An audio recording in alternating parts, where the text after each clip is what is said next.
పాఠశాలలు పునఃప్రారంభం నాటికి విద్యార్థులకు ఏకరూప దుస్తులు పంపిణీ జరగాలని జిల్లా కలెక్టర్ భవేష్ మిశ్రా తెలిపారు. గురువారం జిల్లా కలెక్టర్ భవేష్ మిశ్రా కాటారం మండల కేంద్రంలోని మహిళా సమాఖ్య భవనంలో జీవనజ్యోతి మండల సమాఖ్య మహిళా సంఘ సభ్యులు కుడుతున్న విద్యార్థుల ఏకరూప దుస్తుల కుట్టు ప్రక్రియను పరిశీలించారు.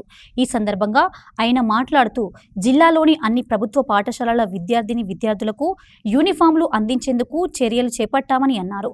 మండలంలోని మొత్తం 49 మండల పాఠశాలలకు గాను 901 మంది బాలురు, 988 మంది బాలికలతో కలిపి మొత్తం 1889 విద్యార్థులకు 3878 యూనిఫామ్ల తయారీకి జీవనజ్యోతి మండల సమాఖ్య సభ్యులకు ఇవ్వడం జరిగిందని తెలిపారు. జూన్ 12 నుండి పాఠశాలలు పునఃప్రారంభం కానున్న నేపథ్యంలో జూన్ 10వ తేదీలోపు బాలికలకు యూనిఫామ్లను అందించడం జరుగుతుందని కలెక్టర్ అన్నారు.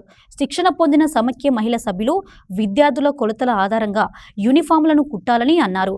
యూనిఫామ్ తయారీలో నాణ్యమైన మెటీరియల్ వినియోగించాలని సూచించారు. అనంతరం అమ్మ ఆదర్శ పాఠశాల కార్యక్రమంలో భాగంగా జిల్లా కలెక్టర్ భవేష్ మిశ్రా కాటారం మండలంలోని పోతులవాయి, బయ్యారం గ్రామంలో ఎంపీపీఎస్ పాఠశాలలో చేపట్టిన అభివృద్ధి పనులను పరిశీలించారు. జూన్ 12వ తేదీన పాఠశాలలు ప్రారంభం కానున్నందున పాఠశాలలో చేపట్టిన అభివృద్ధి పనులను పూర్తి చేయాలన్నారు. పనుల్లో నాణ్యత పాటించాలని, పనుల్లో పెండింగ్ ఉన్నట్లయితే తన దృష్టికి తీసుకురావాలని అన్నారు. ఈ కార్యక్రమంలో జిల్లా మండల స్థాయి అధికారులు పాల్గొన్నారు.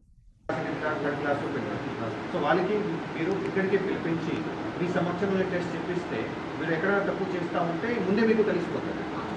సార్ ఇక్కడ మేము చేసేటప్పుడు ఫలానా కొంత తక్కువ